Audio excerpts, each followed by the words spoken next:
everyone. Thank you for listening to this episode of the NIC Chats podcast series. Very excited to bring to you a guest today, Sarah Thomas, and we will get to her introduction in a bit. But I do want to thank the sponsor of this podcast series, who is Sage. They empower senior living organizations with real-time data, proactive insights, intelligent care coordination, transforming operations, enhancing resident outcomes, and helping teams, bottom line, make faster, smarter decisions every day. You can find out more about that at hellosage.com. We're going to be talking a lot about some of this data and insights during our conversation today. So as a reminder, this is a part of a series that we've got focusing on just value-based care, which is a very broad conversation. So we've got the pleasure of having Sarah Thomas join us today to really talk about the data, the technology side of this conversation. But before we go any further, Sarah, I would love for you to introduce yourself to folks and give a little bit of background. Sarah's a very busy person. I always ask her, where in the world is Sarah? Because she's got her hands in so many different things in our sector, and she travels a lot, and many of you have seen her out and about. But give us a little background on who you are and some of the companies you've been involved with, and then we'll dive into the conversation. Sure. Thanks, Lisa. I'm so happy to be here today. An important topic near and dear to my heart. I'm an occupational therapist by clinical background and have been advising and investing in AgeTech startups for 25 years and helping senior living operators really understand how to build solutions with the use of technology. I led global innovation for the largest post-acute care provider, Genesis Healthcare and Genesis Rehab Services, designed their innovation center in China and expanded with the joint venture with China to become the largest post-acute care provider in the world at the time. So value-based care has always been really important to me. My roles now, I still advise and invest in startups. I'm a venture partner at AgeTech Capital, so really focused on the AgeTech ecosystem. And in those advisory and investment capacities, I'm always seeing the newest technologies that are in the global ecosystem that are impacting value-based care and senior living operations. And with my senior living operators and AgeTech startups during the pandemic, really, we all know that staffing has been a challenge. So you also see that I invested and help to bring expansion into the market for senior living operators, a remote staffing solution called Mezcal, and we're based in Guadalajara, Mexico. So this is where, Lisa, you're not sure where I am because I tend to travel for all of these things, but I'm really excited, always focused on aging, always focused on how we can improve outcomes and the quality of life for people as they age.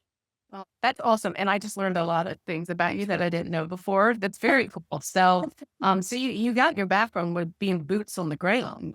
Yeah, absolutely. Yeah, so because when I talk about technology or innovation, it's really from a perspective of knowing that frontline operation and also knowing that, clinical importance and clinical outcomes. And so I can truly understand rolling up my sleeves for human-centered design of process and of products and really how we can improve this value-based care ecosystem. Well, fantastic. And we should also mention that Sarah is the co-chair of our AgeTech committee at NIC. So we appreciate her contributions with that. So I just want to start off with a little bit of connecting the dots. I mean, I will tell you that I don't have a conversation on value-based care, value-based arrangements, whether it's, the care part of it or the payment mechanisms without having a conversation around data, the role of technology. It is so intertwined. So, how would you say senior living operators or even their capital partners, because this involves investment and financial commitment, need to think about their data and their technology before even going down the path and saying, hey, we know we need to be paying attention to this or beefing up our capacity on the value-based care side of things. So connect the dots for us and where you see the role of data and technology playing in the conversation. Yeah, I mean, so before you can even begin implementing value-based care, data and technology really must be a part of, I think, the organizational DNA. It's not just about the infrastructure that you put together, but it's about the mindset. And so value-based care, it really thrives on accountability, personalization, and predictive insights. And if you don't have a culture that sees data as a strategic asset, then you'll never truly succeed in a value-based care model. Senior living operators, to me, must ask, are we truly committed to transparency? Do we have the systems that capture resident level insights? Do we track outcomes longitudinally? Can we integrate those insights into care planning in real time? And without this foundation, value based care to me becomes a compliance checklist instead of a care revolution where it should be. Ooh, I love that. I'm like taking notes down here. Care revolution rather than checklist. I might steal some of But these. Lisa, I'm I steal. I recording. I was leaving that. So, yeah, I mean, I appreciate that because it is a culture shift. I know one of the other conversations of the podcast in the series, we're talking about change management. Because at the end of the day, it's a different way of doing business, thinking about your operations, right? It's not just a compliance checklist, as you noted, and um, I love that care revolution piece because that's really is how we're thinking about. And at the end of the day, too, I mean, there's benefit from running your operations this way above and beyond any maybe payment models and risk and so forth. Right. Yeah, absolutely. It's a major shift and it is a culture change. Okay, so my next question, and it may relate to this culture shift, that may be one sort of thing on your list, but what do you see as the biggest hurdles, Sarah, to organizations really embracing sort of this adoption of this disciplined data and technology framework?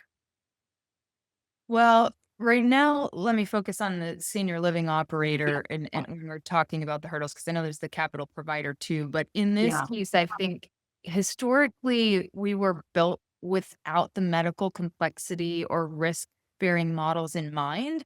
I think historically, and we're seeing some shifts, but it's hospitality first, not healthcare first. So the challenges come from the fact to me that around clinical staffing, on reimbursement mechanisms, on data interoperability. The systems don't talk, but technology actually can really be a great equalizer here.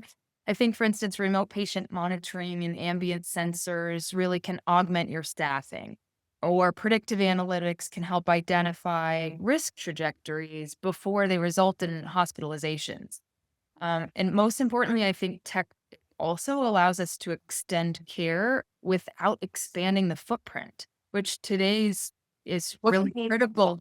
expanding the physical footprint? Correct. Yes, you, Okay. you can actually reach more lives and support more with your resources through that tech-enabled solution, and really in a tight labor market that can go a long way. Mhm. Okay. I interrupted you. Other hurdles, because I'm No, sure there's more. no, I think those are the major ones for me. I know we'll probably get into some of the detail of the tech, but I think in general the hurdles themselves are just shifting our model and our mindset, looking at technology to help to provide better prediction, and then also just really extending our services beyond the walls and beyond the traditional reach. Mm. I think the last several years, I mean, obviously, often we think of like pre-pandemic, post-pandemic, and so forth, but this sort of we're maybe hospitality-oriented housing solution for seniors versus, man, yeah, Yeah. no, we're providing care, and this is a conversation not just for a skilled nursing setting or resident. I mean, Right. we've got independent living, opportunities here. Even though we see this coming in the active adult space Sure. sometimes too, which is very care light, and so forth. So I think that our business has changed, and that's one of those things where like the train sort of left the station. So we've got to get on board. So I guess that leads me to the question is how much is the data and technology a nice to have versus must have? No, it's a must-have. It's a must-have. It Yeah. it it's a must-have for clinical insights, for business insights, to be able to actually create better outcomes and efficiency. I mean, it's imperative at this point. So one of the hurdles that I do hear sometimes, and I will say sometimes this might be an excuse. Sometimes I think there's legitimate point with this, but when I talk through it is, the financial cost of it. So whether it's, buying a system or partnering with a company on a fault prevention technology or, interoperability and how do I communicate with others? And I know we're going to talk a little bit about that, but talk to me about what is the ROI for the financial investment that needs to be made? I think there's a variety of ways to look at it. I think, the ROI comes truly from greater efficiency in process and systems and in outcome. And I think you're able to not just entice a new type of demographic to move in through the marketing ploy of having these technologies that are consumer facing and beautiful and you know it's not just a marketing catch, it's actually much more than that, to be able to act more efficiently, act in a predictive nature. And you do see, especially with these risk bearing models, and I know we'll get into a little bit more on the tech, but with these risk bearing models starting to look at greater transparency of data, greater prediction capabilities through utilizing those insights. And it drives better care. It's all coming back to that value-based care. So, yeah, I think the time is now to put the investment in to not only the infrastructure, but the systems change and the culture change. Mhm. Yeah, I mean, the element of, value-based care, you've got to be able to communicate your value, Yeah. whether to partners, to prospective residents. And I think when we talk about resident expectation, I do think there's an increasing expectation, whether it's themselves or their adult children and so forth, that you are going to really be accountable for that whole person. You Yep. know, Absolutely. it's so or again, like I said, I definitely observed that the train left the station. You just got to be on board, or I think you run the risk of being irrelevant. So I like to sort of take a step back and say, all right, so a little bit of that. How do I get started? And I observed that we've got wide variety, and I'm sure you see this too, of where organizations are in the sector. You've got some that are like all in and they're owning their own plans and they're payers themselves and that's great. Others are like, we're still, first inning type of thing. So, knowing that it can be a little intimidating too and sometimes complicated for people to understand, do you have any thoughts and suggestions or for people that how do they get started? Or if they're just at early stages of this, how do they need to be thinking about their journey? Yeah, I just suggest starting small. Start small and start smart. Choose one clinical focus area, falls, polypharmacy, hospital readmissions. And then I think you build a cross functional team to own that metric. You layer the data in gradually, you focus on the insights and not all the noise. It's really not about building a massive dashboard from day one. It's about asking, what can we do differently today because of what this data tells us now? I think it's really picking some area that you can focus on to collect data and act on it, and really use that for actionable insight. I also think I suggest finding a tech partner if you haven't yet and you're new to this, to really choose tech partners who understand both senior living and healthcare, not just Mhm. one or the other, because value based care is really a team sport. And I think understanding the complexity of the individual, the whole person, the social determinants of health truly is going to expand how we're able to capture information, store information, and act on the information. Mhm. Yeah, no, I appreciate you brought up that whole partner thing and questions to ask yourself because at the end of the day, you don't have to do this yourself. There are a lot of companies out there, but I also think that that's a good thing, but it brings a lot of noise too, Sarah. If you Yeah. think the whole vetting process is a lot of work in and of itself. You know, and actually, I'll just reference, we've got a quick case study from on the NIC website from Ascent Living Communities. They've done, great job of, they actually went and RFP'd every single one of their vendor partners and for all different types of things, not even related to value-based care, but so they did a total reboot and so forth. But that takes time and commitment and so forth. But above and beyond just, as you noted, maybe having experience in both senior living and healthcare, are there other checklist items that you would recommend for finding that right partner? Well, actually know what you're trying to solve for, what problem you're trying to solve for, what outcome are you trying to create. Because I think if we just take a vendor driven approach, we are sold things and we're blinded by the flashy lights. I think what we really need to do is understand, where are we today and where are we trying to go? What are you trying to create? And then ha- set your criteria around that. As I invest, I have a whole set of criteria that we're looking at based on our thesis. And it doesn't mean that the startup or the technology partner isn't a good one, it may not be the right fit for our thesis, maybe our check size or our ability to support and help that startup. It's the same mentality when you're selecting technologies and solution partners within senior living. Who do you have an early adopter mentality, or do you need someone else to try it first? Do you have, the ability internally to adapt and integrate and to learn that system and process? Or do you really need it out of the box? Do you have a technical team? Do you not have a technical team?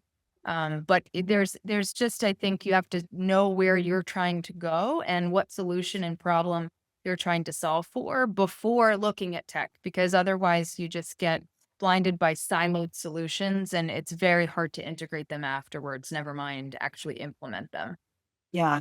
So knowing that actually that a number of folks that may be listening to this are actually the tech companies, Sure. any advice for them to how best align, on the operator side of things? And that might be, gaps you see, missteps you see among those types of. I would say the same for them. It's a matching process to make sure that it's the right fit. Don't try to just sell into everyone, not knowing if you are actually solving for the problem that they have. Learn what the operator needs are, what the clinical needs are, and understand if you are the right fit or if that's not your core offering.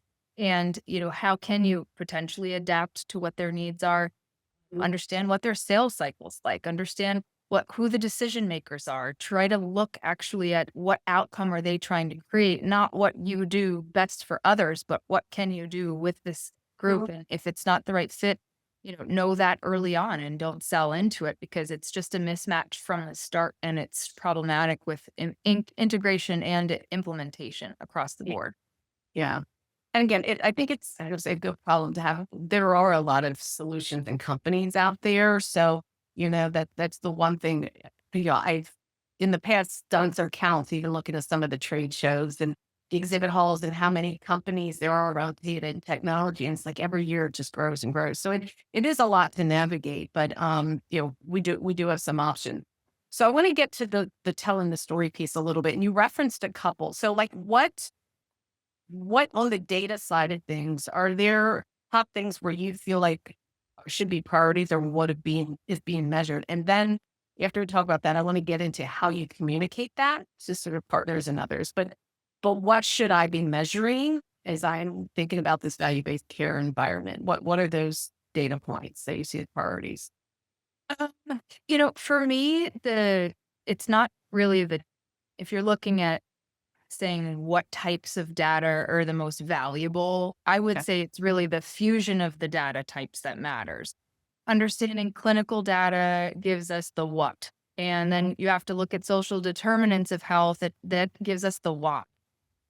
If you're looking at engagement data, for instance, to tell us how a resident experiences their environment and their services that we offer.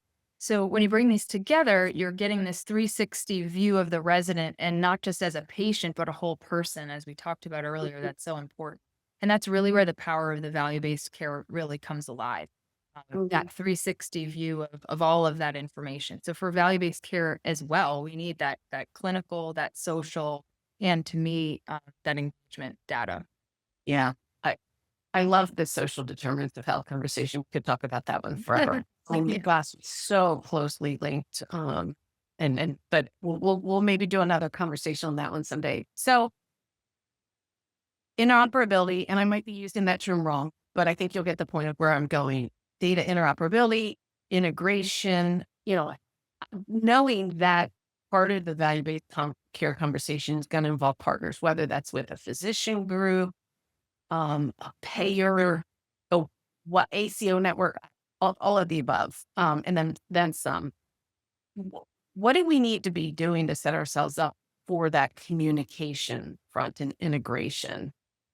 And, this is, I think, where we stumble most, and often where we maybe select partners that are not the best for our future of value-based care, I'd say. Too many systems, they just don't talk, they speak different languages, or worse, they guard their data like it's this proprietary gold. And I think we need a new ethic around open APIs, shared standards and really like partnerships based on transparency. Let's be honest, tech's not going to do that alone. It's not going to solve it.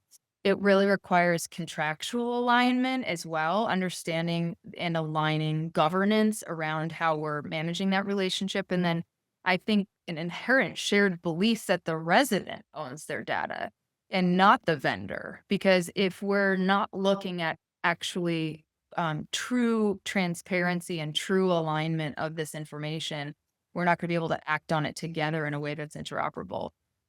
Interoperability for me is not a feature; it's almost a moral imperative in value-based care. Feel like I need a big amen. For those of you who are just listening, as soon as she said that, I stuck my finger off because we hear that a lot about what you said about guarding the data. That is one of the frustrations that we hear often from operators. And they're, it's, hey, it's our data. Well, but it's interesting. You take it to the next level. It's actually the residents' data. Um, Yeah, I, yeah. I think so. I mean, I appreciate we need full visibility in order to support the care and service that and hospitality that we provide for the resident. But I also feel like we are at a shift, and I think we'll talk about this a little bit more. But I think we're at a shift where people don't want to just be monitored. They want to be supported for greater independence. They want to have better purpose and autonomy and engagement. And if we can use the information to provide better person-centered care and care planning and alignment with their own goals as individuals and as whole people, then we're much better off. And so the data, I think, needs to have full transparency. Yeah. And having the partners that are willing to do that and not, for lack of a better term, hijack the information into the Exactly. guardrails. Because I know that that can be frustrating, and we hear that often. So you've planted the seeds of this a couple times, but I want to talk about the shift from reactive to preventive to predictive. And I would still argue, and you have a better pulse on this than I do, that a lot of the data is still probably looking back.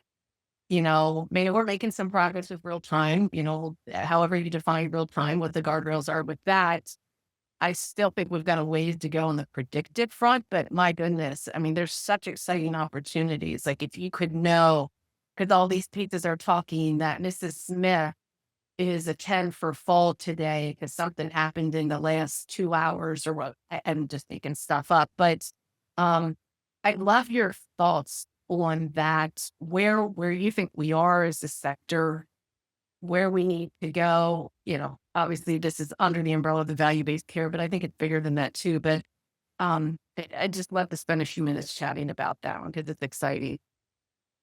Yeah, I think this is really where the magic happens. I mean, finally, predictive analytics allow us to see signals like decreased mobility, disruption in sleep, changes in speech that precede the clinical deterioration. And we're moving from a care at a point of crisis to care at a point of signal.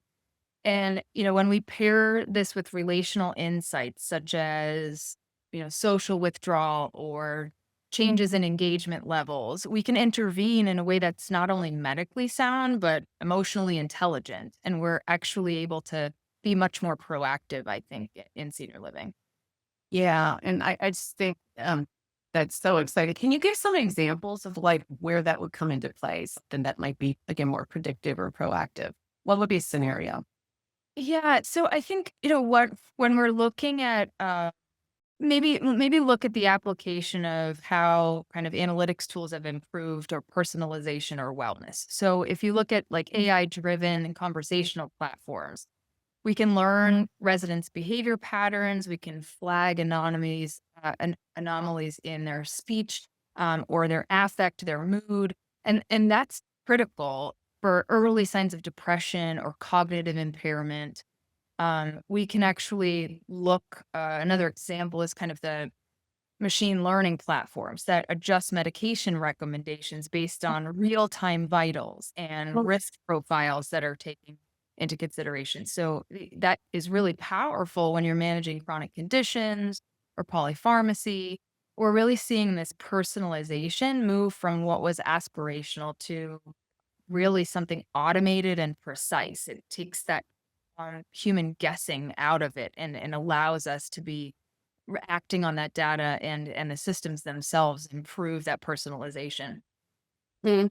Yeah, and I know we're not getting into the labor stuff a whole lot, but I mean, it's all connected with some of our labor challenges too. I think that those things help the staff do a better job Oh and yeah. focused on where they are needed. Absolutely. Yeah, much more precise and personal care planning and being at the right place at the right time at a point of need. And automating and augmenting certain tasks so that you can actually alleviate staff time and labor time to be at the right place at the right time. Yes. So I would love for you to comment on the technology that you're most excited about. Yeah, I mean, we took a little while to talk about AI in the conversation, but really, without a doubt, AI, no question, is the most impactful technology driving value-based care today. I mean, especially when you're layering in natural language processing and passive monitoring systems, it's just game changing. We're also seeing impact from wearables and smart rim sensors and computer vision technologies that really detect micro movements and gait changes. It's become that these are not just gadgets anymore. They're early warning systems for conditions like cognitive decline and dehydration or fall risk. And they're scalable, which is what we desperately need. And so, kind of a combination of these things really allow us to be much more impactful in value based care. Yeah, those are all super exciting.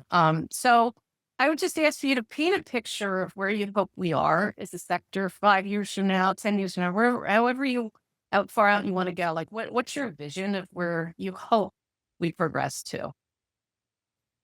Well, I'll take the next 3 to 5 years first. Okay. I think this ambient intelligence that we just talked about is about to transform senior living. I think that smart rims that respond to a resident's physical and emotional state in real time.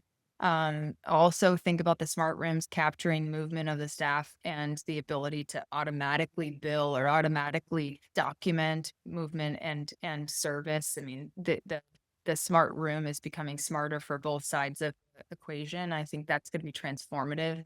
Digital biomarkers from voice and movement and facial expression now being able to become the standard of care planning. I think that's going to automatically help us to look at that voice change and affect change, cognitive change, movement to predict how people are going to behave because of changes of behavior. It's going to become the standard. To me, it's in a 3 to 5 year mark.